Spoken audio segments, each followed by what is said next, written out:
Jordan Love carry you to the title? Did Stephon Diggs drag you down to second place? We'll talk about our fantasy championships and the playoff races coming up next on the RotoWire Fantasy Football Podcast.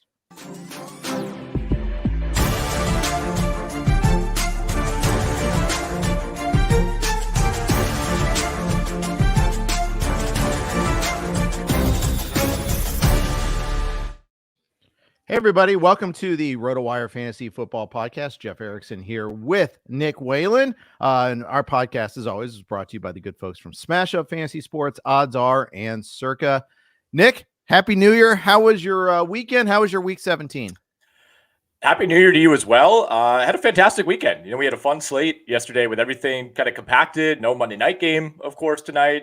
Still did have the Thursday night game, still had the Saturday game, but we had a ton of games in the noon window yesterday. And, I did something that I've been wanting to do all year, which was, rallied some of the fellas here in Milwaukee. We went to the local Potawatomi Sportsbook in Milwaukee. Fantastic time taking in the noon games there. Not quite the Circa Sportsbook in terms of scale, but they are working on a bigger one. Looking forward to seeing that in a couple of months. But I was shocked, Jeff. Like sports betting, it's been legal at the Sportsbook here in Milwaukee for a while now. I showed up at about 11:15 yesterday and had to wait in line for probably 40, 45 minutes just to get to a kiosk. I mean, it was flooded with people trying to get NFL bets in.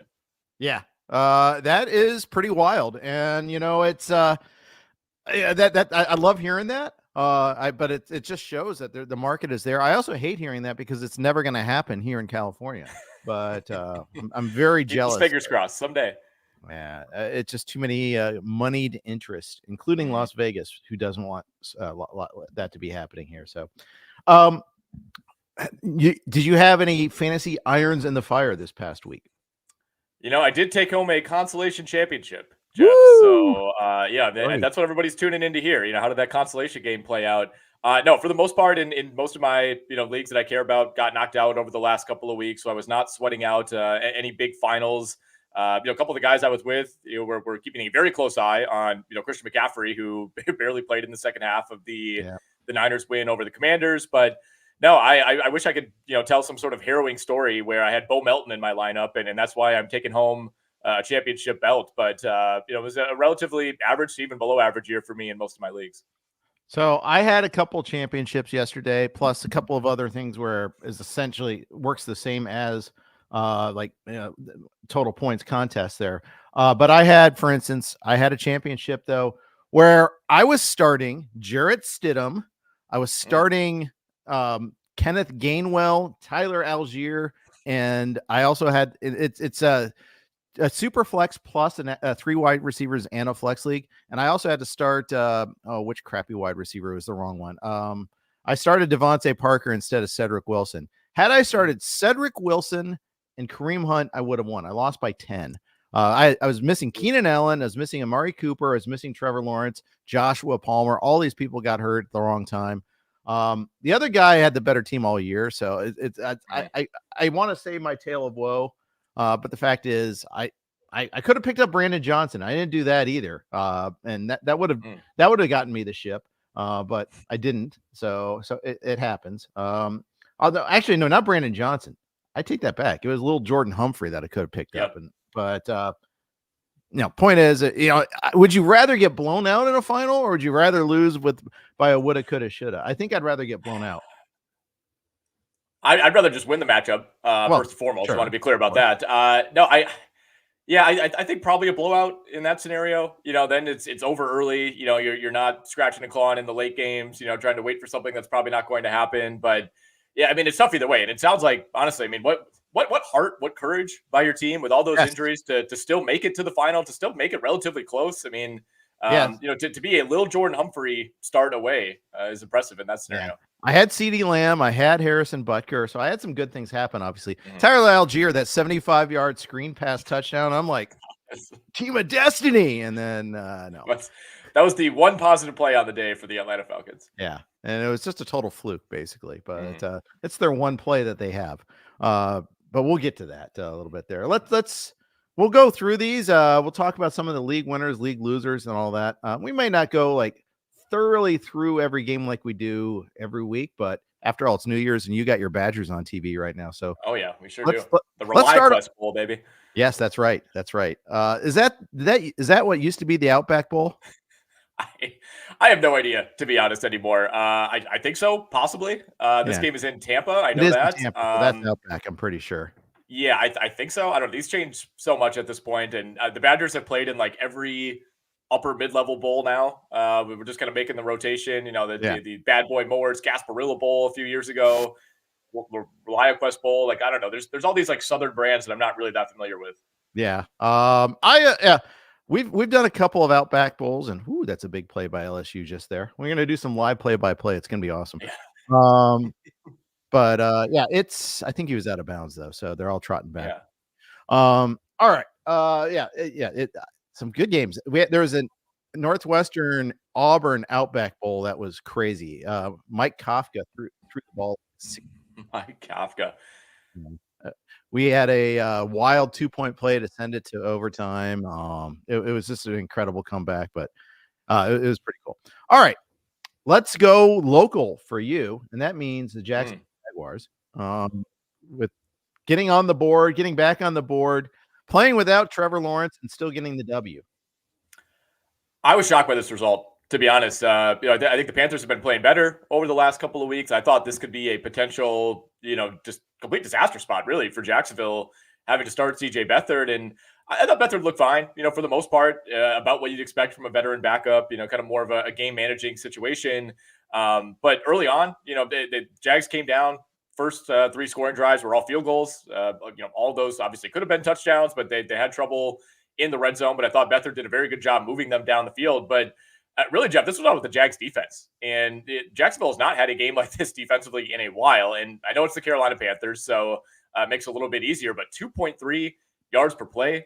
Carolina was 1 of 13 on third downs yesterday. 3 sacks for Josh Allen, 2 sacks for Trayvon Walker. Might have been the best game of Trayvon Walker's career so far. And Josh Allen, by the way, is up to 16.5 sacks on the season. He's a half sack off the NFL lead behind Trey Hendrickson and TJ Watt.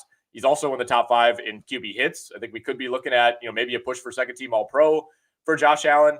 Outside of that, though, it was not a banner day necessarily for the Jags offense. ETN had the one long play.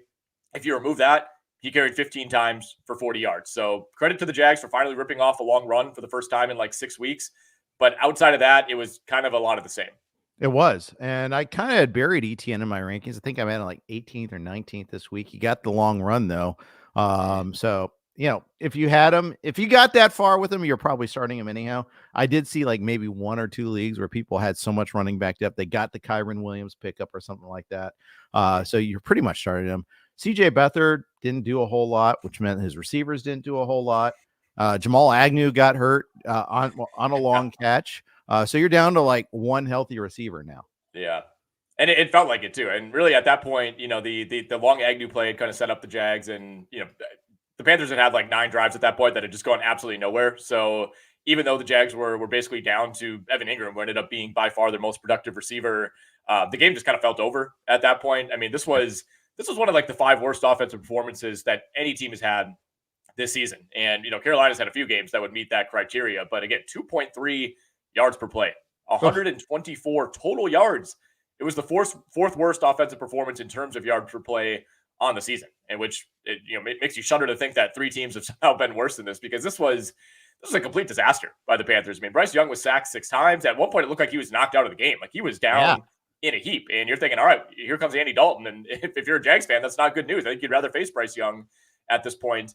Last thing I'll say about this one, I mean, it was a 26-0 game, so there's not a whole lot of takeaways here, but I did have a CJ Beathard to lose a fumble bet going the entire day, which made for an entertaining watch. It's like, all right, I need the Jags to win this game, but I also need CJ Beathard to lose a fumble at some point.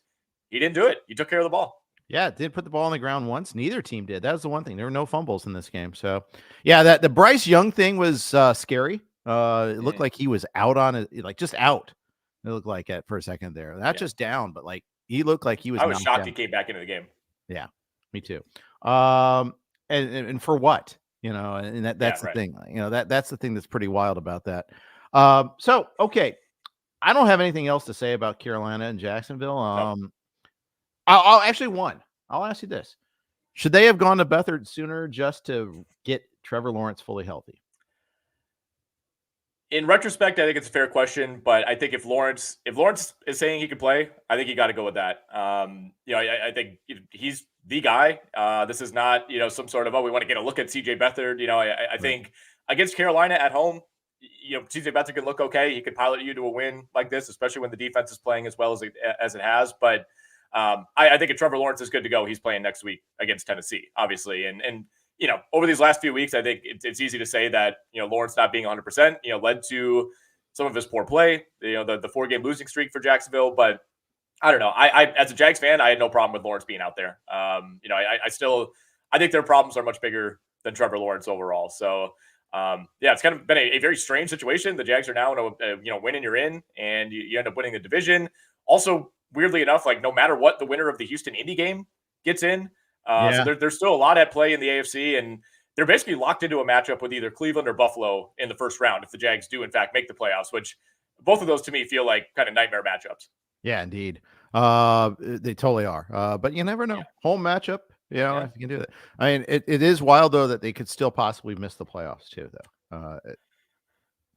I'm going to be a nervous wreck next week because I think that is a distinct possibility. Like, I don't know. It was the same situation last year, right? I mean, week 18, you got to play Tennessee. That was the Josh Dobbs game. You're like, what could possibly go wrong?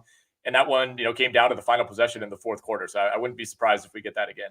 Yeah, I hear you on that. All right, Kansas City and Cincinnati. Let's rip off the Band-Aid on this one here.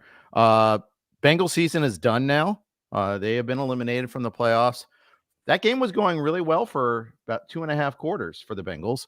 They got stuffed on a 4th down play, and I don't even begrudge that they went for it or that the play call, even though it blew up, because they were running the ball decently prior to that, but they completely changed the game. That and the Chiefs switched up their defensive scheme so they could do a little bit more man-to-man and blitz a little bit more, and Browning had a hard time with the pressure. Change game. The Chiefs were moving the ball. They got some big chunk plays. Rashee Rice with a huge one there when they were deep in their own end.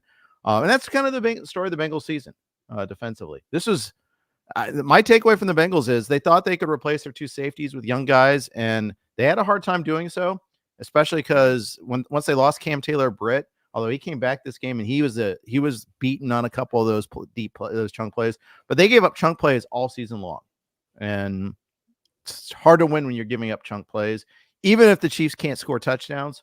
Right. They moved the ball at the very least, and that it was just a different game after that. 7 yards per play for the Chiefs. Yeah. You don't see that a whole lot these days for Kansas City. I mean, that's like 2021 Kansas City stuff. You mentioned the Rice play. That was their longest passing play of the entire season. Pacheco had a couple long runs, both of which came in the second half as Kansas City made its charge. I mean, I still don't think the Chiefs played all that well. They were down 17-7 in the first half. And the Bengals came out really, really strong. They ended up finishing the game, their final 7 drives, punt, downs, punt, downs. And, the Joe Mixon ones, like I like the call. I think they were around like the 10-yard line. That was like as stuffed as you could possibly be. Like, that was like a 5-yard loss on a halfback dive. Yeah. The Mixon had no chance on that play. So I don't know. I thought Browning played well until that point, and then he got under pressure and really struggled. Oh, wow. Beautiful touchdown by your Badgers there. Watch the footwork by Green on this one here when you get a chance. But it was it was frustrating to watch, but that's been this season in a nutshell. So next week, Bengals Browns, utterly meaningless. Utterly meaningless because the Browns are locked into the 5 spot in the AFC. They have nothing to play for, and the Bengals obviously are knocked out. I wouldn't be surprised if Jamar Chase sits. T. Higgins briefly left with a hamstring issue there. It wasn't much of a factor in the second half. He came back, but he wasn't a factor. That was T. Higgins it was a bad year for you if you had T. Higgins. Aside, he had these huge chunk games, and then he had so many zeros. It was like a boom or bust. It was kind of an expensive Gabe Davis is what it was.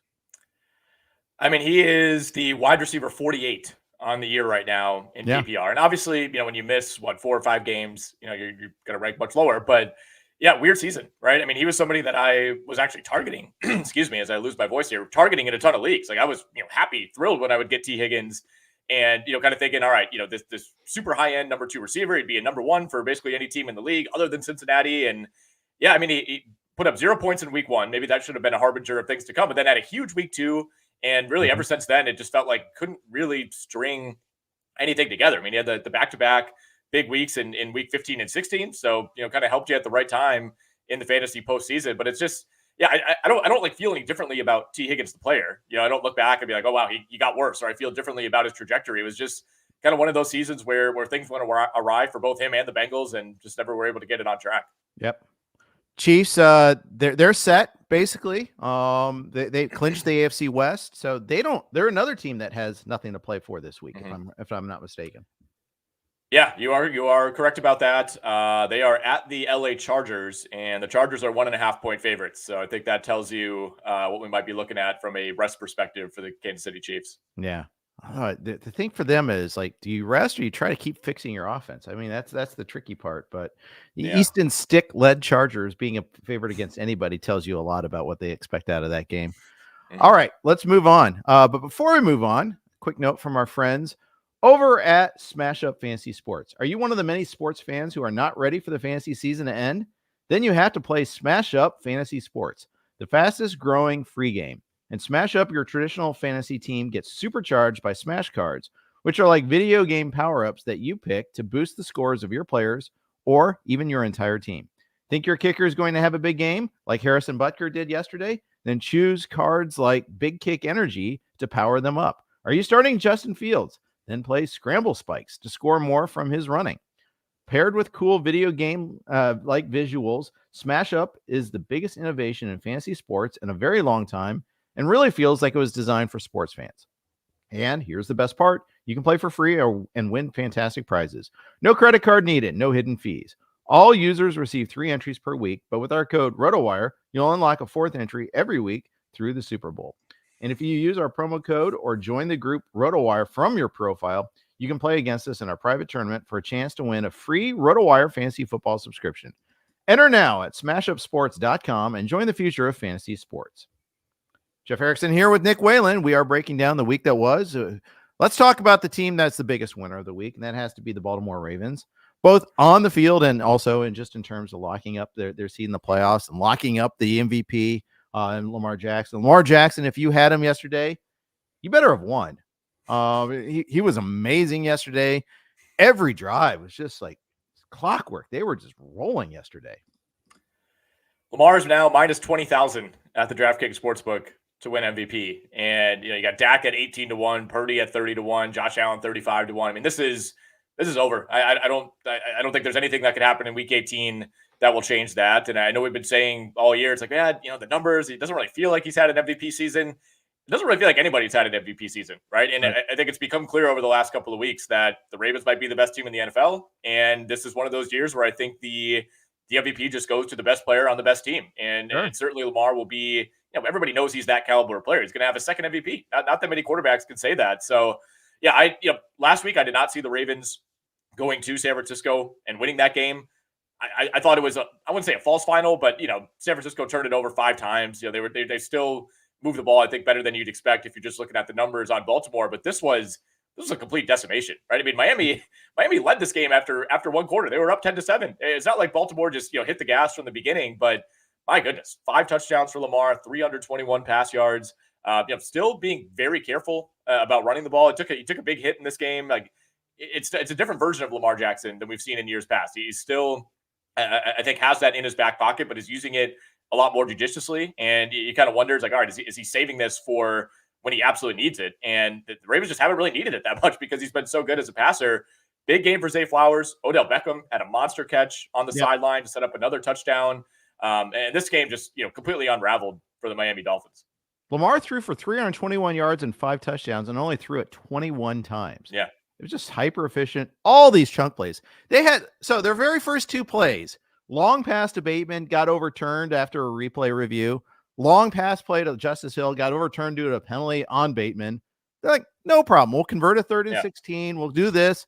They just marched down the field and did whatever they wanted. It was crazy how easy it was for them. Yeah, it was a casual 56 points, which you don't see very often in the NFL. And again, once Baltimore got rolling, I mean, it was just touchdown, touchdown, touchdown, touchdown.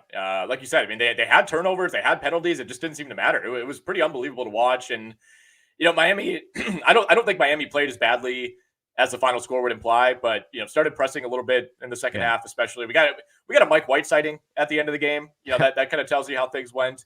Obviously, they missed the presence of Jalen Waddle. I think having those two together, Hill and Waddle, there's something that kind of unlocks for both of them, right? Yeah. And I mean, Tyreek Hill should have had a better day than he did. He dropped, one of the worst drops of the year. Had a touchdown in his chest and just completely lost control of the ball and basically fumbled it out of the back of the end zone. But you got to have both of those guys, I think, for this offense to function at the highest level. And it's notably different when one of those guys is out. Yeah, exactly. Miami had a chance at one point, caught a break, had a fumble recovery off of from Gus Edwards, and then threw an interception on the very next play. And that pretty much defined their day. They also lost Bradley Chubb in this game.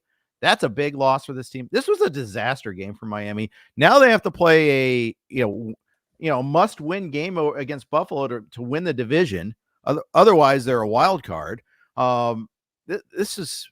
And there's a lot of the same lingering questions about whether or not they can beat a good team still exists. They have one good win. That's over Dallas. And that was a barely sort of type of win.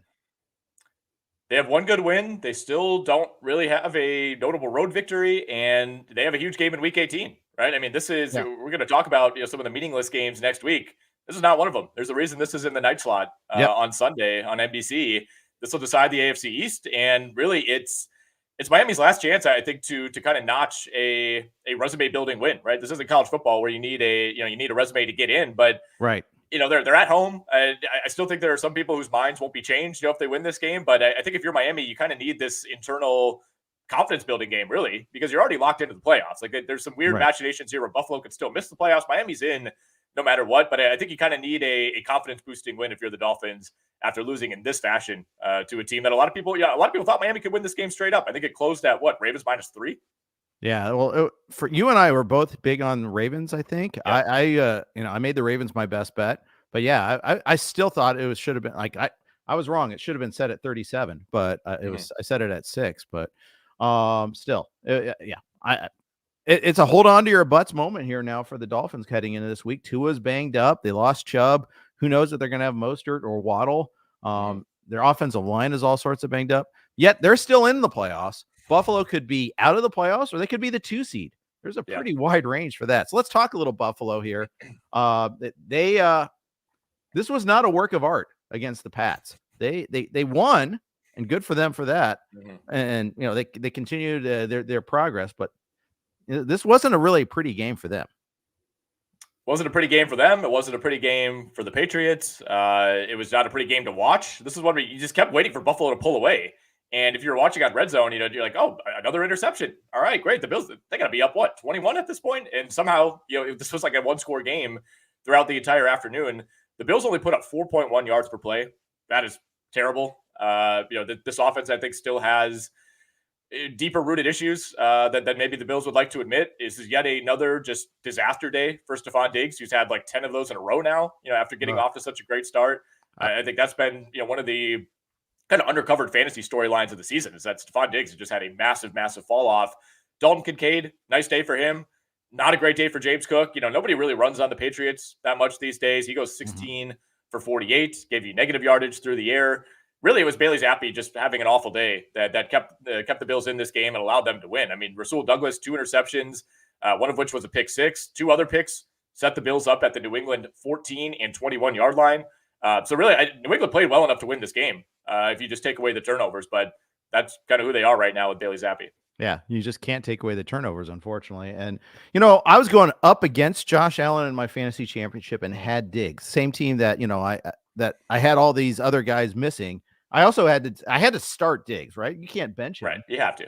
But, yeah, it was ugly. I mean, he wasn't even getting red zone targets. It was so frustrating. So frustrating. I kept on seeing those damn quarterback draws, and they work.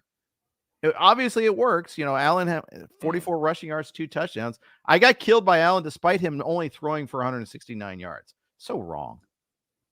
Well, he had the 2 rushing touchdowns, right? Which, I think both were kind of like sneak scenarios. So obviously, if you're playing against him, that's kind of worst case. And yeah, I'm looking at Stephon Diggs. Like he's still a top 10 receiver in PPR on the season. That seems crazy to me. I guess he's had a couple of decent touchdown games late in the season, Yeah. that have kind of boosted him. But still, I mean, it certainly hasn't felt that way. I mean, he's had under 10 fantasy points in PPR leagues in 4 straight weeks now.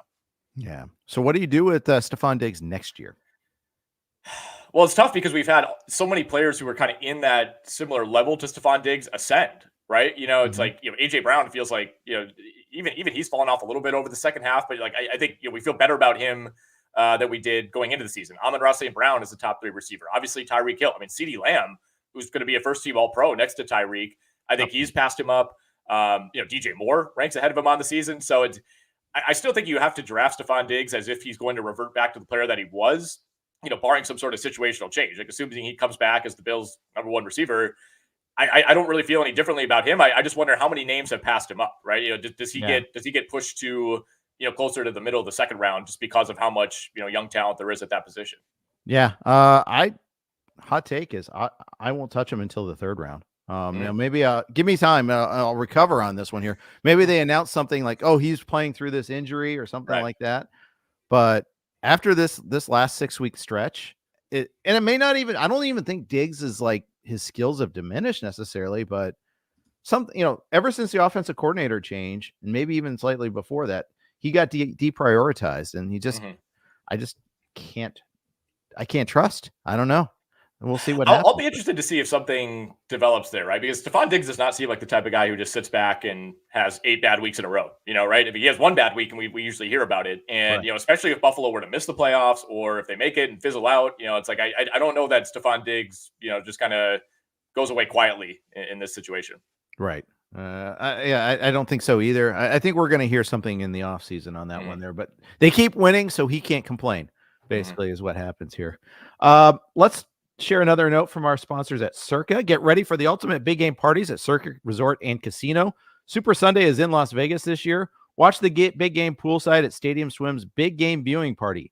Massive screen, booming game sounds, and a view of the pyrotechnic and visual effects throughout the game. Snag the best seat in the sun with daybeds, poolside boxes, cabanas, and more. Or touchdown at the world's largest sports book, Circa Sports, for the big game bash. 3 stories of football glory featuring a 78 million pixel screen. Book your seat with a variety of reservation options, including bottle service, open bar, stadium-style food, and more. Don't miss these legendary viewing experiences on February 11th. The big game parties, only at Circa Resort and Casino. Reserve today at circalasvegas.com. All right, we talked about a league loser in Stephon Diggs. How about a league winner in Kyren Williams in the LA Rams? And Puka Nacua, while we're at it there too. In many leagues, Puka was picked up. There were some leagues where he's drafted if you had a deep enough roster, or you drafted late enough in the season and knew that Kupp was going to be out early on. But those two, they kept on delivering, and they delivered to. And if you had them going your fantasy championship, chances are you did pretty well. Certainly Kyren Williams the last couple of weeks, but Puka had such a massive week last week as well. Just what a great year. I guess my lesson here is got to be aggressive early, in some of these breakout guys, and trust a little bit. I mean, Kyren Williams missed 4 weeks in the middle of the season, and he's still the running back 5 in PPR leagues. And, he's number 2 behind only McCaffrey in terms of fantasy points per game. He has been a complete league winner. Like you said, you could say the exact same thing for Puka Nacua, who right now is the wide receiver 5 in PPR leagues. So with basically the meaningful portion of the fantasy season over, I mean, he's been a top 5 guy. I'm fascinated to see, where Nacua is going to go in drafts next year. Obviously it'll hopefully be a different situation where you don't know that, Cooper Kupp is injured coming into the year. I think, how those guys are drafted relative to some of the other, big time duos in the NFL is going to be really interesting. Kupp found his way into the end zone yesterday. Looked like he was a little banged up. Didn't do a whole lot in the second half. This was kind of a Stafford disaster game against the Giants. And, I wrote that in my article. Like, I like the Rams. They were one of my favorite picks this week. I liked them to cover 5.5. And I put in there, barring a Matthew Stafford disaster game, I don't know if it was a full-on disaster, but, both of those picks by Stafford, these are the type of throws we saw from him early in the season when he was banged up, when the Rams were struggling. And, he basically played clean football for like 5 or 6 weeks in a row. And You get a few of these games every year with Matthew Stafford. I think it's kind of always what reminds you, like, all right, maybe this is why this guy is not really in that upper echelon of quarterbacks, and he's always in that next tier. But yeah, it was kind of a bizarre game by Stafford. Other than the turnovers, probably should not have been as close as it was. I mean, the Rams also gave up an 80-yard touchdown to Darius Slayton. Just a strange afternoon all around, and a punt return for a touchdown too. I mean. And then there's the resulting madness in the 2-point conversion that happened with that. I mean, this was like the Rams tried to lose this game. They really did, but they couldn't. The Gunnar Olszewski punt return. I mean, it looked like he was tackled and he just kept on bouncing off. He went 94 yards on that. And then the pass to Barkley. I mean, yes, Barkley probably should have still caught it, but what a terrible spot by Tyrod Taylor. I mean, not just where it was, but just the form. It was just like he short-armed it. I mean, a decent throw. Saquon walks in untouched. Yeah. And yeah, you could say Barkley should have caught it. Yeah, it was behind him. You know, it was a bad throw. And, you know, I think even at that point, if Barkley had been able to haul it in, he would have had to reach so far back that maybe a defender would have had time to come and close in. I mean, again, if Tyrod just throws that out there another foot, he walks in and the Giants probably win this game. We did get a Mason Crosby sighting, by the way, who came in to attempt a 54-yard winner that was not even remotely close. Like, barely even got high enough to even clear the crossbar. Had it made it 54 yards, and it made it like 38 yards. And let's not forget, he also missed an extra point. He sure did. And that was a big difference in this game. You know, in fact, but for that missed extra point, they're not going for 2 on that play. They're kicking the extra point to go ahead 27-26. Also, the long that Crosby field goal attempt, right before that, Tyrod Taylor has this really long run, like 31-yard run, beautiful run. You're like, okay, the Giants are going to win this game. And then they proceed to, first of all, there's like 40 seconds left. They spike it, lose it down that way, then call a running play up the middle. McVay calls a timeout because he's smart, because he realizes if they fall behind, they need time to get the ball back. Meanwhile, like red zone, like Scott Hansen got that run. It's like, I don't know why the Rams are calling timeout. Well, duh. And then they do that. They had an incomplete pass over there. The point is, they didn't try to. They played for the 50-yard field goal. Who does this? Right. I know we're in an era of great field goal kickers. Mason Crosby is not it. I mean, no. He's not. If you have one of the 5 best kickers in the league, sure, maybe you're happy with that. But you see this, you see this all the time, right? You see teams get into long field goal range and be like, all right, shut it down. That's all we needed. And, you know, I think there's an argument to be made for, you know, wanting to force the opponent to burn timeouts. But I believe the Rams had 3. They weren't going to use all of them anyway.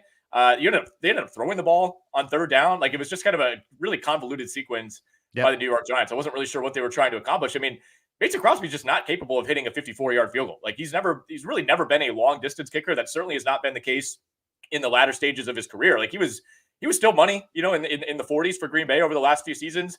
He was never the 54-yard guy. That was just it was insane to me that the Giants made almost no effort to pick up more yardage. Yeah, I mean, granted, in the grand scheme of things in life, it didn't matter to the Giants.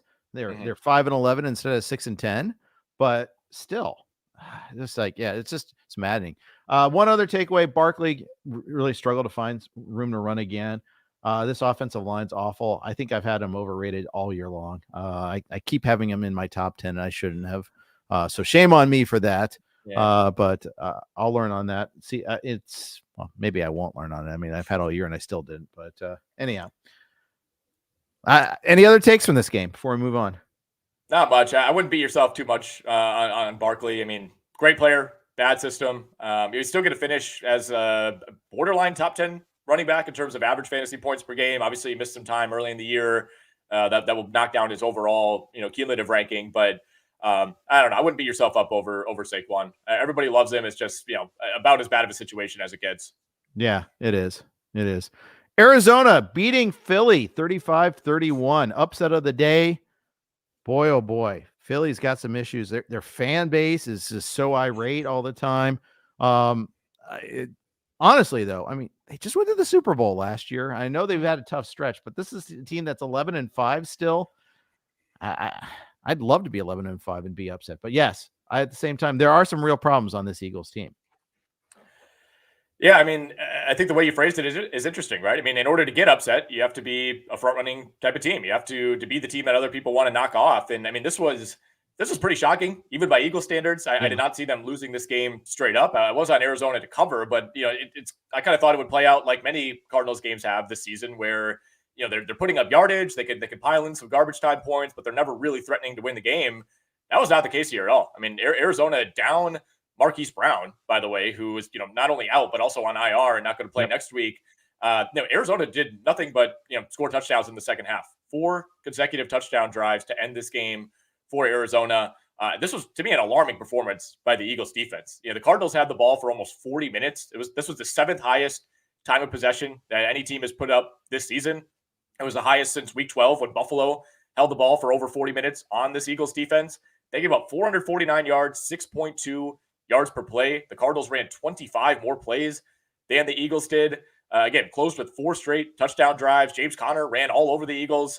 Again, on a day when you're down your number 1 receiver, you kind of know exactly what you need to do to stop the Cardinals. And I think, people can talk about Jalen Hurts not playing as well as last year and, some inconsistency with the Eagles running game. But to me, the defense is what's ultimately going to sink this team in the playoffs. Yeah, I agree.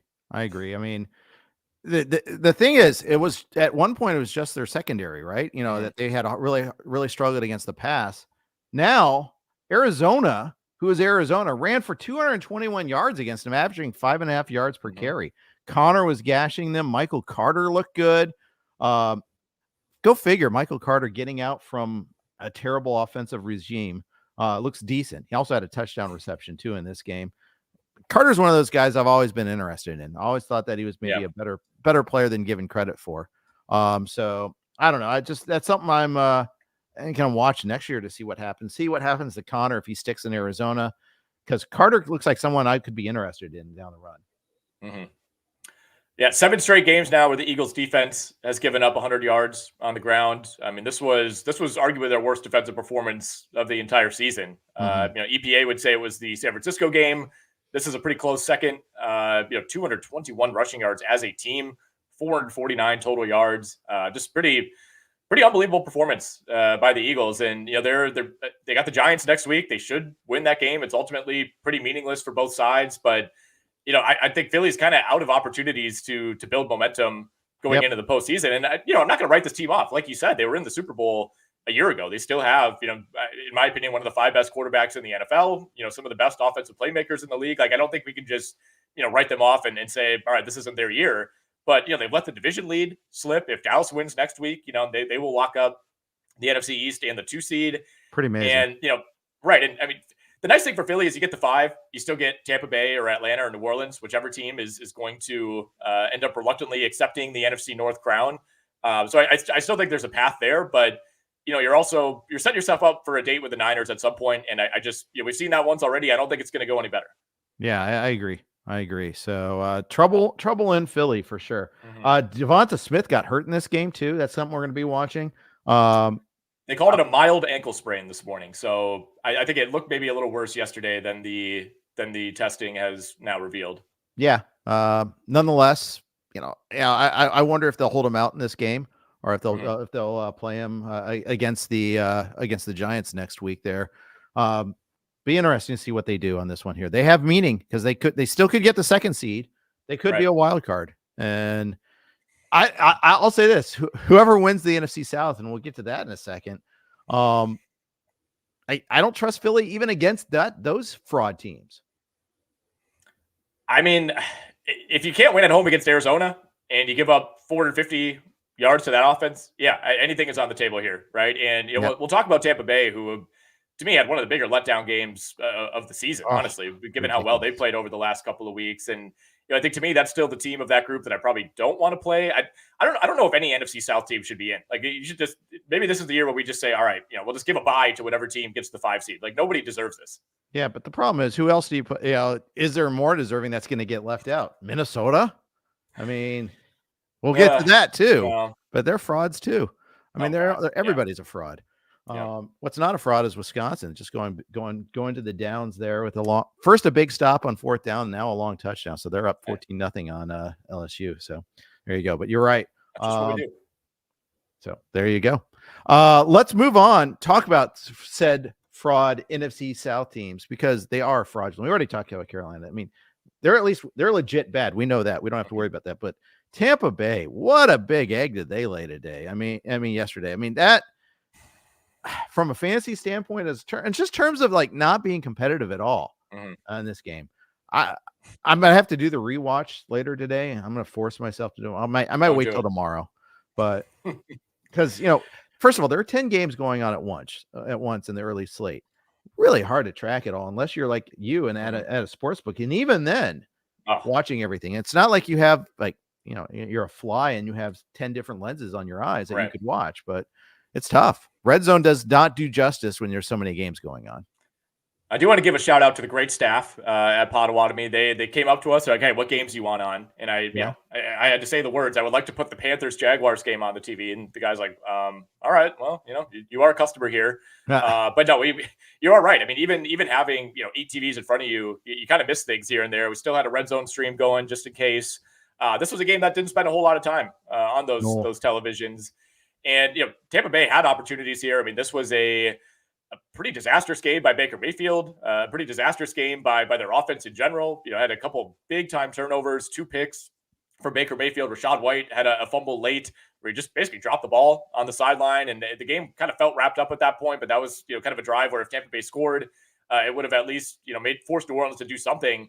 But the Buccaneers, I mean, they averaged 7 yards per play. Like they didn't play poorly in general. They just could not finish drives. They were 2 of 8 on third down. They converted their only 4th down attempt on the day. But I just came away from this one like basically every New Orleans Saints win this season. They have 8 of them. You never come away and be like, wow, that's a great team. It was just like, well, they played slightly less worse than the other team. Yeah. I'd say like the Colts game was the one game where they actually put a stamp out there and looked like they were really good. So many other ones, it's just like, ugh. And this was one of them. Baker Mayfield might have had the worst 300-yard 2-touchdown game I've seen. All these yards came late. I mean, there was a long play to Trey Palmer for the touchdown. Then there was the long play to Trey Palmer where he fumbled without contact. What a great catch by Trey Palmer. And yeah, like you said, I mean, there's 2 defenders trailing him, went to the ground. The ground can cause a fumble in that scenario when you're not touched. So between that one and the Rashad White fumble, I want to say those were, I don't know if they were back-to-back drives or maybe 2 and 3 drives. I mean, that's really what was the difference maker for Tampa Bay. Like they were moving the ball fairly consistently. They didn't get a whole lot going on the ground, but Baker was moving it. They just, again, sloppy turnovers. I mean, 4 turnovers on the day. You're not winning. You're not really beating any team in the NFL, not even the Saints in that situation. We saw Jamal Williams, arguably his best game, one of his highest value games of the season, 19 carries for 58 yards. I don't really have a whole lot else here. I mean, if you started Jawan Johnson in your fantasy final, congratulations. That was a big one, 8 for 90 and a touchdown. Your guy, Taysom Hill, caught a touchdown from Derek Carr. Yeah, of course. But it was just not a good Baker game. You're right. Yeah. Well, I was all over Olave, over 4.5 catches. That was one of my favorite props of the week. He had 3 early, did absolutely nothing in the second half. Yep. Alvin Kamara got you to the fantasy playoffs, and then 2 weeks in a row did very little. And of course, he got hurt and didn't come back after halftime.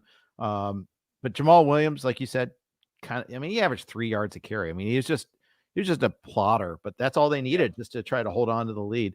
They had the weird 2-point conversion rolled back that maybe it was going to be, a little closer there, but no. I did have Godwin going in NFFC, so getting that late touchdown from him was nice. Mike Evans got you to the fantasy championship game, and then he did very little. And it wasn't even Marshawn Lattimore. He had that long catch earlier, saying, okay, it's going to be a Mike Evans day. Yep. And then he ended up 3 for 70.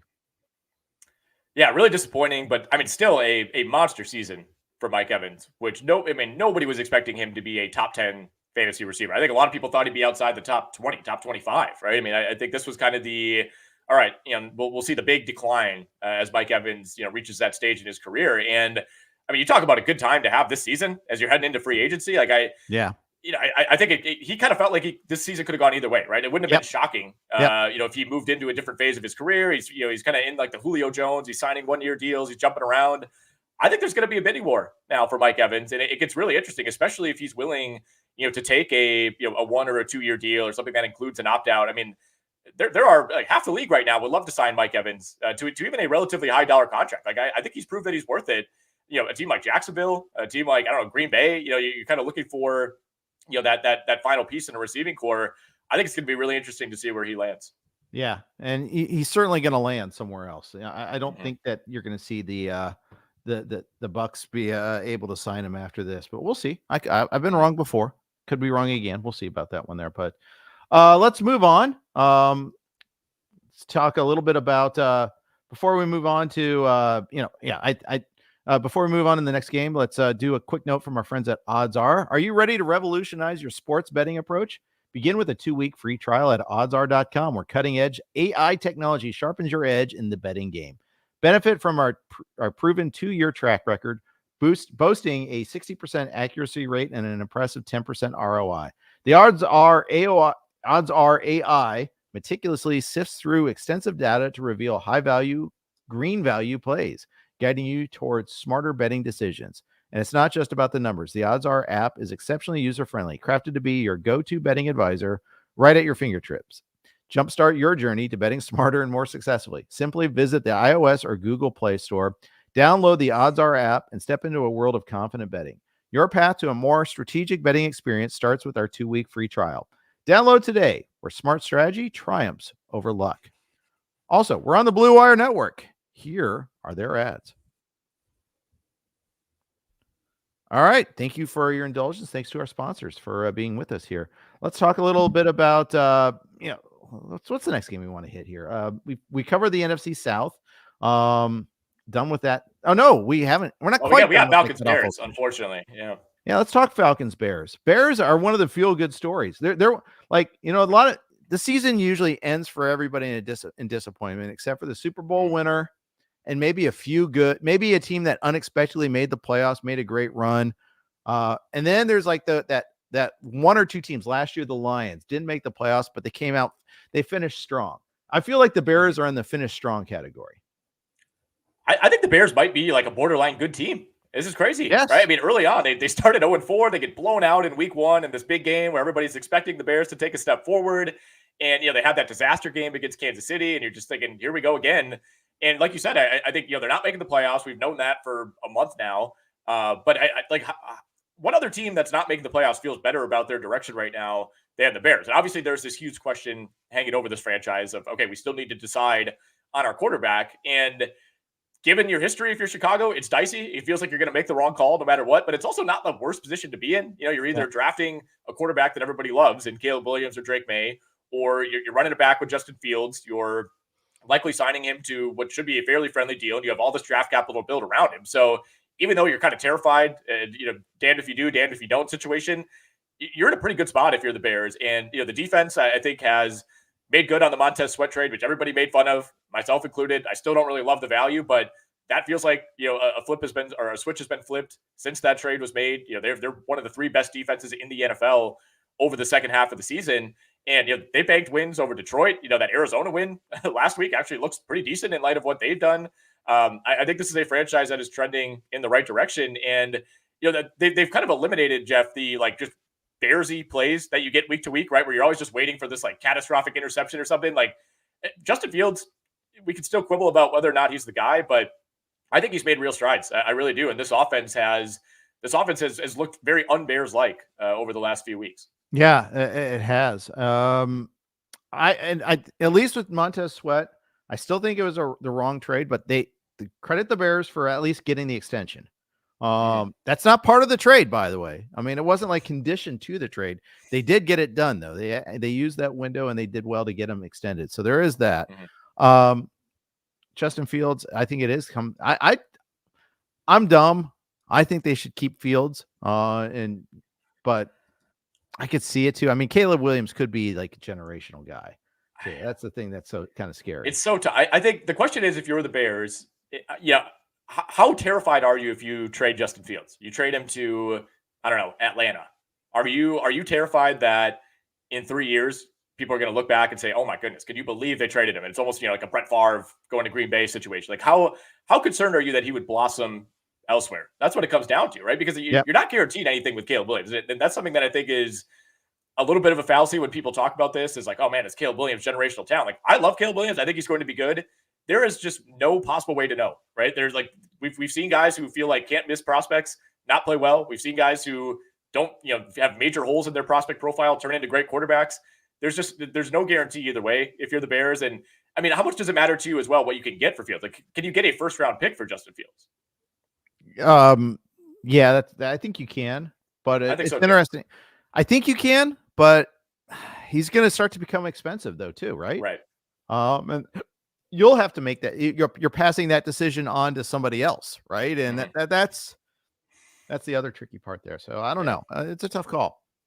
Yeah. By the way, Khalil Chicago Herbert- did lock up the #1 pick by virtue of Carolina losing. So they will pick #1. And I mean, they've won 4 of their last 6. They're 7-9. So as of right now, they have the 10th overall pick, but there's still a lot of movement that'll take place there in week 18. I believe they could fall as far as like to the 15th pick if they win and some other teams, end up losing around them.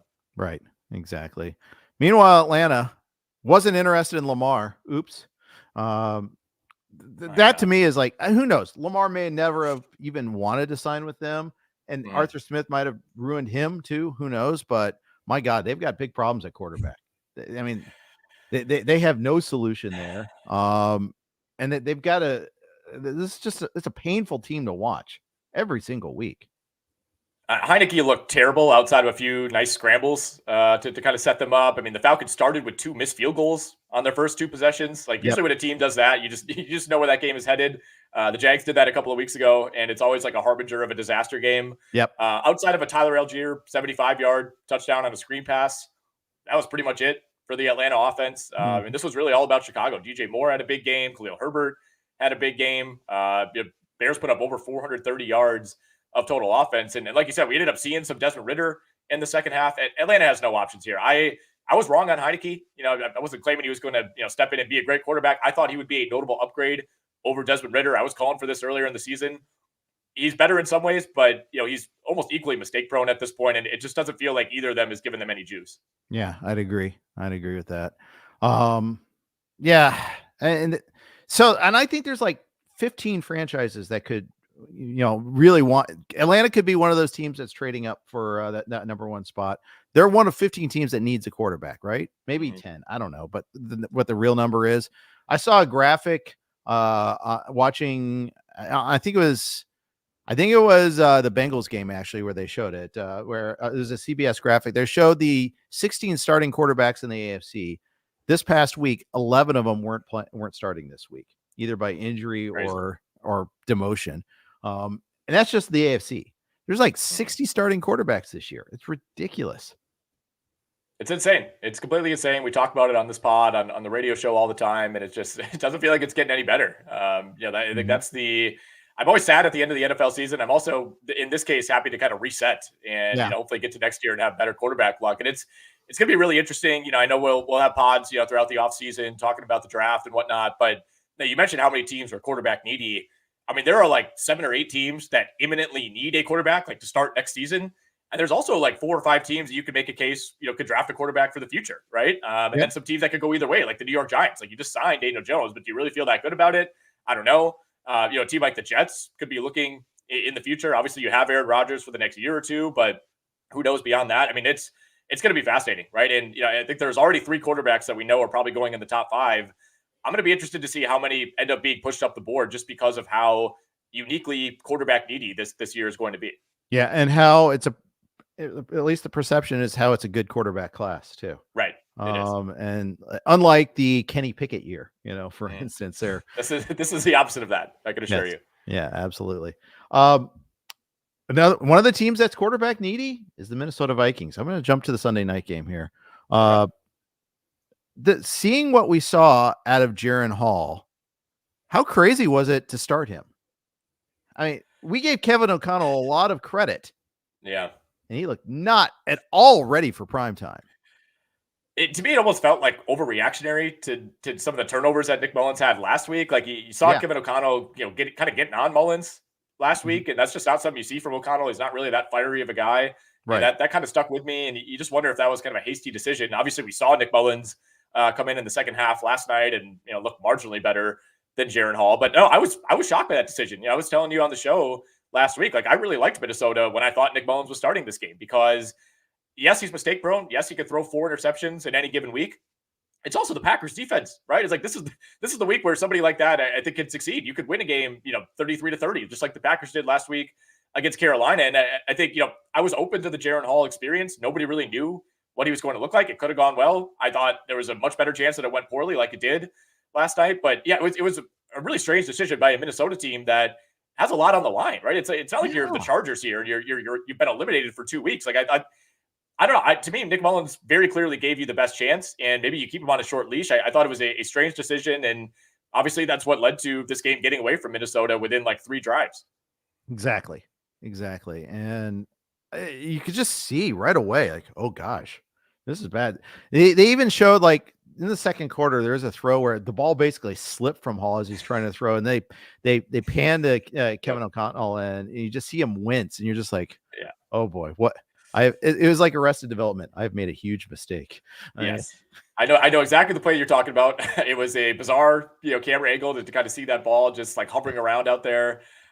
Great. I mean, you got to give credit to Green Bay as well, and Jordan Love, who I think is quietly having a much better statistical season than a lot of people would expect. I've already seen the Jordan Love versus Lamar Jackson stat comparisons this morning. I don't know if people are caping for him to win MVP, but he's got 30 touchdowns, 11 picks on the season. He's good, in all likelihood going to eclipse 4,000 yards on the year next week. So I think we've been saying it all year. Like the one goal above all else for Green Bay, whether they end up getting in, whether they win a wild card game or miss the playoffs altogether, the one thing you needed coming out of the season was to know, is Jordan Love the guy or not? And I think it's about as definitive as it could be right now. Yeah, absolutely. The thing is, Joe Barry's still probably super fired, but he, even with this performance, even in the second half, I got to say, the Packers played well against Mullins too, but it's still against Nick Mullins. I mean, it's not like it was, oh, well, hey, we brought in Kirk Cousins and we shut him down. No.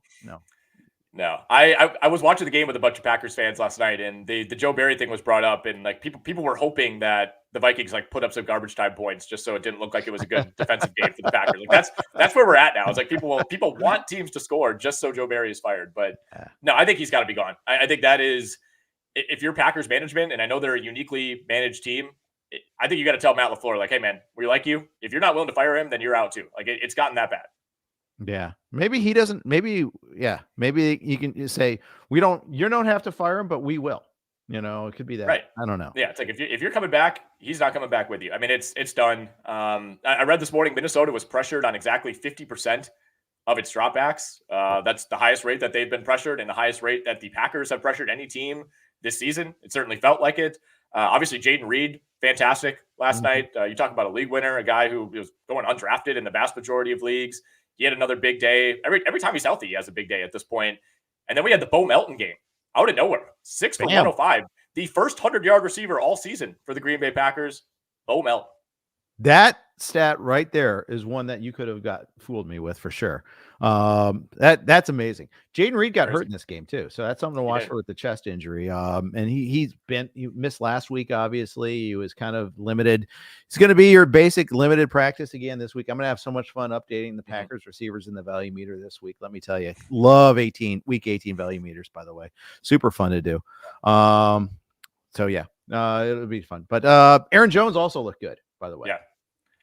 Well, and that's something that I think is obvious when you watch this Packers team, just how different they look when Aaron Jones is out there and when Aaron Jones is healthy. And we've seen like kind of varying versions of Aaron Jones. Like there's been games where it kind of feels like he's not 100%. They're like kind of weirdly limiting his snaps. Sometimes Matt LaFleur just seems to forget that he's active. This was not one of those nights. I mean, 20 for 120 with a long of 25 for Aaron Jones. Didn't do a whole lot. Had just one catch out of the backfield, but I think, talent-wise, in terms of team impact, I mean, he's one of the 5 or 6 best running backs in the NFL, and it might not be long for Green Bay at this point, but they're a completely different team when he's in the lineup. When A.J. Dillon only has to touch the ball 7 times, that is a good thing. Absolutely. Pittsburgh, Seattle, another game that had a lot of meaning. Pittsburgh coming back to life again. Mike Tomlin, another winning season, defies all odds again. They're playing their best football now, of course. Go to Seattle and beat Seattle at Seattle. What else would you expect from the Pittsburgh Steelers in this spot, right? Every year when you're ready to write them off, they seem to do this. I mean, like you said, 17 straight seasons now of 500 or better for Mike Tomlin and the Pittsburgh Steelers. Seattle plays the Cardinals next week. That's going to be a very interesting game. They obviously need to win that and now need some help after dropping this one. Mason Rudolph, 18 of 24, 274 yards, no touchdowns. More importantly, no picks. I think you and I pinpointed this on the XM show last week as a good spot for the Pittsburgh Steelers running backs. That's really what this was about. I mean, Seattle's had trouble over the last few weeks stopping the run, and it happened yet again. I mean, both Jaylen Warren and Najee Harris each had, two of their best games of the entire year. I mean, Najee Harris, 27 for 122, 2 touchdowns. Both of those were hard fought, ripping through tackles around the goal line. Jaylen Warren, 13 for 75. Another big game for George Pickens as well. I still don't really believe in Pittsburgh. I don't think they've really discovered anything. I wouldn't even say they're like a dangerous team right now. But, you got to give credit to Mike Tomlin. Every single year, he finds a way. There's not a single coach in the NFL who's been this consistent. It's remarkable. Yeah. And now this game that they get against the Ravens in week 18, they're probably not going to have to face Lamar. They're positioning themselves to have a chance to make the playoffs. Now, the problem for them is they've lost to both Indy and Houston. So they're going to need some help. Yeah. But still, hey, this has been a heck of a turnaround, and just not having Trubisky there. I mean, I think they lose this week for sure if they have Trubisky playing, and maybe who knows what happens last week. But I think they probably lose because Rudolph unlocked George Pickens 2 weeks in a row now. George Pickens has had good games. Nobody's questioned the talent with George Pickens. Or really this entire set of skill position players for Pittsburgh. I like a lot of these guys, right? I mean, Najee Harris, Jaylen Warren, that's a really nice backfield tandem. George Pickens, everybody understands the talent. Deontay Johnson, he's kind of been a lower end number one, high end number two type of guy. Pat Freiermuth, it's not like they're devoid of talent. They just have not had the quarterback play over the last couple of years for these guys to reach their potential. And I'm not saying Mason Rudolph is the guy going forward. I think the Steelers have some much bigger questions to answer at that position going forward, but credit to them for making this decision, right? I think they were reluctant to finally go to Mason Rudolph, but we'll see what happens next week. It may have saved their season. Yeah. I don't see how you can pivot away from him this last week. I mean, I know Pickett is the long-term guy still for them, probably. He's got to get at least one more year before they decide not to, at least. But at the same time, yeah, pretty good for them. So now Seattle needs help. They're playing poor defense at the wrong time. And Arizona, who knows? Arizona's weird. They came out fighting this week, but they've come out laying down some other weeks. I don't know what to make out of Arizona this week. So we'll see about it. They're like the last team you want to play in week 18, I feel like, right? I mean, that's like a nightmare, berserker team, nothing to lose at this point. They're basically locked into picking third or fourth. Yeah, I would not want to play the Cardinals right now. Yeah, agreed. Houston, Tennessee is the game that popped up least on Red Zone, I think, this past week. Houston stays alive in the playoff hunt. Big win for them, but kind of a disappointing fantasy game. I was like, CJ Stroud had all these early yards, and I'm thinking, okay. And I used him actually in DraftKings this week, and to my chagrin, because there were others that did much better. Only one touchdown pass, had the 213 yards, but wanted a little bit more. Nico Collins got there yardage wise, but didn't score. It was Brevin Jordan that got the score. There were no rushing touchdowns in this one. That defensive score actually kind of like pretty much ended the fantasy game aspect of this game. Yeah, that was Sheldon Rankins, sack 6 on Will Levis, or I don't even know if it was Tannehill. Honestly, we saw both of them. They were both terrible. Levis only attempted 6 passes before going out. Tannehill was sacked 5 times. You remember when these teams played a couple of weeks ago, Will Levis was sacked 7 times. The Houston defense continues to play above its level, but it's been uniquely great, getting to these Titans quarterbacks who've just been battered in both of these matchups. Like you said, ended up being a disappointing fantasy day. Nico Collins hit the over-under receptions prop. That's great. DeAndre Hopkins had an okay day. Mm-hmm. That was about it. Derrick Henry didn't go 16 carries for 9 yards this time, but it wasn't a whole lot better. 12 for 42. Devin Singletary, 16 for 80. But just, CJ Stroud coming back, looking like himself, making it through this game healthy. I think that's the biggest thing if you're the Houston Texans. And this, now sets up a win and in, loser go home scenario in Indy next week, which is going to be a lot of fun, and that'll be a night game. Yeah, it will be. They could win the division still possible, or they, the losers. Don't say that. All right, we're not putting that energy out there. Okay, and the loser, right. and the loser's out basically too. Yep. That's the other thing that's interesting dynamic in that one. So let's talk a little Indy and Vegas here while we're at it. Another game that was kind of meh fantasy wise. Indy jumped them early and then had to hang on for dear life. Yeah, the Colts did not do a whole lot, after putting up a couple of touchdowns in the first half. This was one of many games that had a really quick second half, not very many possessions overall, some long drives that didn't really yield a whole lot in terms of fantasy. 3 straight field goal drives for the Colts to continue to hold on to that lead. Raiders put up a touchdown with, I think, under a minute or about a little over. I'm completely losing my spot. Okay, 43 seconds left is when they finally punched that one in on a 4th and goal, by the way. It made that a little bit more difficult than it needed to be. Came down to an onside kick scenario, and obviously the Colts were able to get that. Jonathan Taylor, 21 carries, 96 yards, and a touchdown. You take that.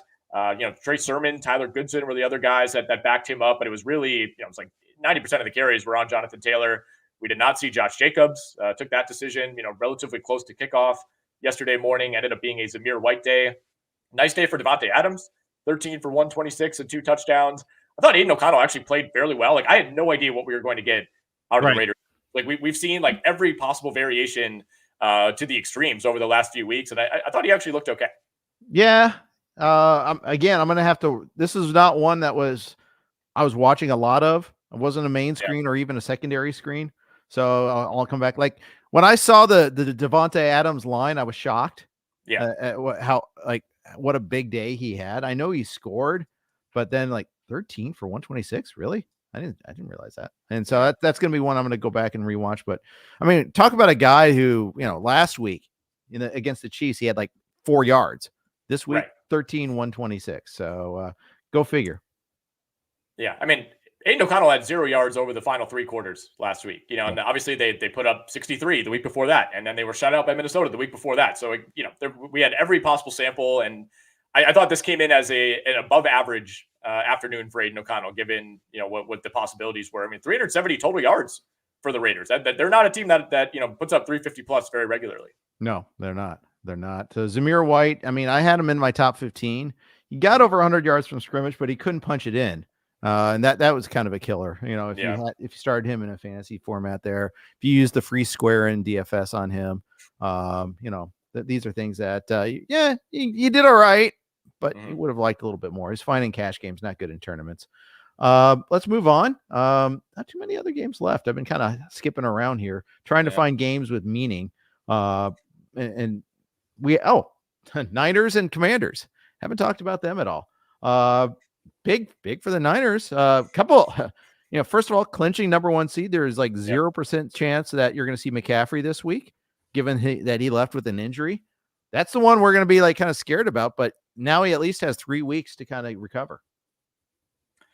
Yeah, that was huge. Obviously, Philly losing is something that San Francisco was keeping an eye on. And, it's also big for, teams like Seattle and Green Bay next week, because, this becomes now a much better spot, you would think, for the LA Rams, who are 4.5-point dogs, which is interesting. So, that they're a team that's obviously in the playoffs as well and could rest. So that's going to be a really tough game, I think, to predict. I have no idea who's going to play, who's not going to play. Would probably stay away from it, DFS wise, because you wonder if some players start and don't finish the game. As far as this game against Washington, certainly felt like San Francisco dominated it more than a 17-point result. It was 10-10 at one point in the second quarter. You're like, how is this possible? It feels like every time they're flashing to this game, the Niners are ripping off a big play. But overall, it's kind of what the Commanders do. They did not plan to start Sam Howell this week. It was supposed to be Jacoby Brissett, who somehow ended up inactive for this game. But this was one where, the 49ers just didn't play all that well, took care of business. And even when they put forth a B-, C+ effort and CMC gets hurt, you can still beat a team like the Commanders by 3 scores. Yeah, that's right. Niners got stuffed on a 4th down, so that it could have been a bigger blowout in that respect. And by the way, the Brissett thing, I'm a conspiracy theorist on this one here. I have a feeling that, because the reporting was, Brissett reported to the team on Thursday that he had hamstring tightness. I think they were told I think the Riverboat Ron was told to start Hal. I think it was one of those, like, you will lose this game. Yeah. Well, it's like, I don't think they were in danger of winning this game no matter what, which is one way to look at it. But you're right. I mean, they have real implications in terms of draft positioning. I mean, there are 3 teams right now that are 4-12, Washington, New England, and Arizona. And Washington has the quote unquote tiebreaker here. And, maybe you're doing this to kind of set up week 18. I mean, they do not want to win against Dallas. I mean, that could be the difference between having an opportunity to land a franchise quarterback and not. And yes, obviously we know Washington wants that worse than anything else. So in all likelihood, they're going to end the season on an 8-game losing streak. Yeah, because Arizona doesn't necessarily want that with Kyler in his long-term deal, because they're not going to be able to trade that contract. Well, I say that, and I've seen other trades happen that, surprise me. So we'll see about that. But I've seen plenty of other long-term, I see at least they have a quarterback. Whether they think it's their franchise quarterback or not is for debate, but Washington does not, and New England does not. That is clear. So yeah, I can see that there happening. Elijah Mitchell looked good in relief of McCaffrey. If you're playing in week 18, he's a priority pickup. Although I don't know if he has Trent Williams blocking for him next week. We'll see. So they must get the Rams this week. Yep. And this is a matchup of two teams that are pretty much set. Rams clinched a playoff spot. The only question for the Rams is, are they the 6 or the 7? The Niners are the 1. We could see a lot of starters on both teams sitting this one out.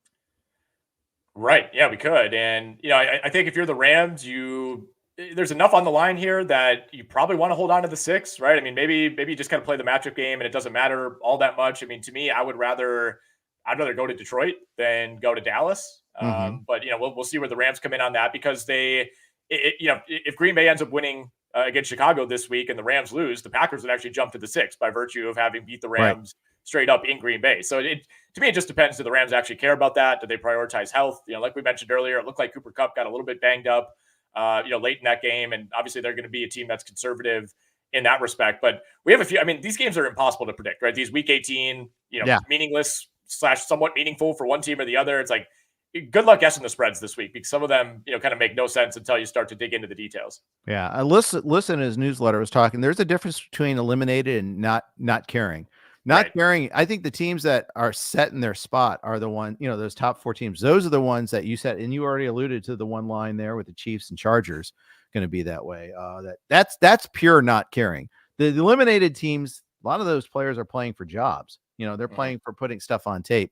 It'll be up to the coaches to take starters out or things of that nature if they're trying to ensure a loss. Ooh, bad drop by your Badgers there. I know. Sorry, I got distracted a little bit on that one there. But yeah, it'll be interesting to watch. Of course, Terry McLaurin gets freed this week by Sam Howell, the one time all year that he remembers that he has this good receiver named McLaurin. I swear, maybe not the only time the Broncos gave me a big game, but it was I buried McLaurin in my rankings once they announced Howell, and it turns out 4 for 61. I didn't really didn't totally really regret it, but still, nonetheless, it was like one of those where I was like, come on, this could have been here all year. Well, it's also kind of sad that 4 for 61 and a touchdown counts as like an explosive game for Terry McLaurin. Yes, right. Exactly. Yeah. Would like to get him a better quarterback at some point. I think he's still, one of the most underrated receivers in the NFL. I think to have the production that he's had really with the quarterback play that they've had has been remarkable. Yeah. I just hope he doesn't go down the Allen Robinson career. I know. On that. We got one more game to go, and that's Denver and the Chargers. This had meaning at the time, but since Denver has been eliminated with the Chiefs winning and clinching. So, but they did win with Jarrett Stidham at quarterback. So yay to that. They had no Mims, no Cortland Sutton. They used Judy. They used little Jordan Humphrey, as we talked about at the open. This was just a blah game. I had this one on opposite Bengals and Chiefs because it was on locally. Just like even when the Chiefs Bengals went to commercial, I was like, I'll pivot over the volume, I guess. But I want to make sure. I was almost willing to sit through commercials and sit through this game because it was just such a blah game. This was brutal. This is exactly what you'd expect from a Easton Stick versus Jarrett Stidham showdown. Yeah. No Cortland Sutton for the Broncos, as you alluded to. So it was a little Jordan Humphrey. It was Jerry Jeudy. It was Brandon Johnson getting into the mix. Jeudy and Johnson each targeted a team high 6 times. I know a lot of people were on Jeudy at DFS. Kind of made sense from a volume perspective, but I was kind of wondering, would we see Denver open things up a little bit more? And maybe to some degree, they did hit a couple long ones. Little Jordan Humphrey had a 54-yard touchdown, but he also should have been tackled like 7 times on that play. I know NFL Next Gen Stats said he gained 35 yards over expected on that 54-yard touchdown. That was a beast mode play for sure. Insane. It was pretty awesome. Meanwhile, namesake Alex Erickson led the Chargers in receiving, 7 for 98. He was on the practice squad earlier and was a free agent before that. And now he's leading them in receiving over Quentin Johnson somehow. But they had no Palmer, no Allen. There's no point to this game. Just 2 of 11 on third down. Yeah, it was. Both these teams are playing out the string. And it's funny that Denver had real implications and still was like, nah, we're good. We're going to Jarrett Stidham. We see the writing on the wall. And I mean, the Chargers. This was like an all-time playing out the string on these last few games. For sure. Question in the comments from Chris asking, where does Russ wind up next year? Because he's going to be released in March. Yep. Some team isn't going to have to pick up his contract. It'll be covered by the Broncos. Does someone take a chance on Russell Wilson? Someone's going to, obviously, but yeah, I was gonna say history strongly suggests that somebody will. Like a Baker Mayfield type of deal, right? I think so. It's going to depend who gets left off the quarterback merry-go-round, right? Because there's going to be free agency. Obviously, there's going to be the draft, and you just look at how the draft breaks down right now. Or Chicago, if they want it, they'll have an opportunity, or they could trade that number 1 pick. Somebody's getting a quarterback there. Washington, New England, you would think those 3 are taking quarterbacks. Beyond that, I mean, a team like Atlanta is going to be sitting out there. I would love Atlanta to be the Justin Fields trade destination if that were to happen. If that doesn't happen, if Chicago stands pat or trades him somewhere else, maybe that would be the Russell Wilson spot. That would be ultra depressing for a number of reasons, but it's going to take a team that's in a desperate spot, right? Nobody's like, doing somersaults to go get Russell Wilson this offseason, but some team is going to look around and say, well, our other options are Desmond Ridder and Taylor Heineke, or our other option is Aiden O'Connell. Maybe we need to take that risk. There are plenty of teams that will end up being interested, unfortunately. Yeah. If Arthur Smith stays with the Falcons, I don't wish that upon Justin Fields. No. I'm fine with Russ going there then in that case, but we'll see. But I think it will be a Baker Mayfield type of make good contract there. And it might work out. Who knows? You never know. I mean, he's still a guy, right? He's still a name. I think that's part of it too. It's like there might be an owner that's like, hey, I want Russell Wilson. I haven't paid attention to football in 3 years. I want this guy. Carolina. All right. Right. I don't know. I mean, it's like really the entire NFC South is in play. He could be a Buccaneer. He could be a Saint. Who knows? Yeah. I don't know. The Vikings, depending on what happens with Kirk Cousins. I think the Raiders. I think, I would, the Titans, maybe. I don't know. I mean, it's going to be probably a similar feel to this Denver team where no good team is going to be bringing in Russell Wilson. It's like you're bringing him in and just hoping you could go like 9-8. Yep. But we're in a climate where Jimmy G got paid last year. Derek Carr got the contract he got. Yeah, we'll see. It'll land somewhere there. All right. Any other comments for sign off for today? I think we're good, man.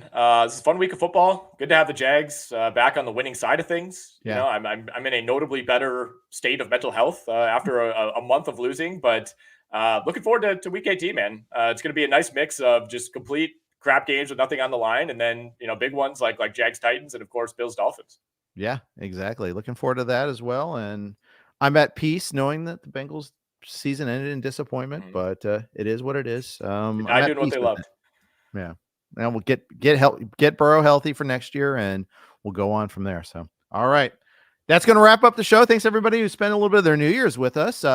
Congrats on those who won chips, and thanks for listening all season long. We'll still we'll recap next week as well. But thanks for listening all season. We got a 3-hour show tonight. If you're not doing anything on SiriusXM Fantasy, we got a 3-hour tour starting an hour early too. So kind of tune in.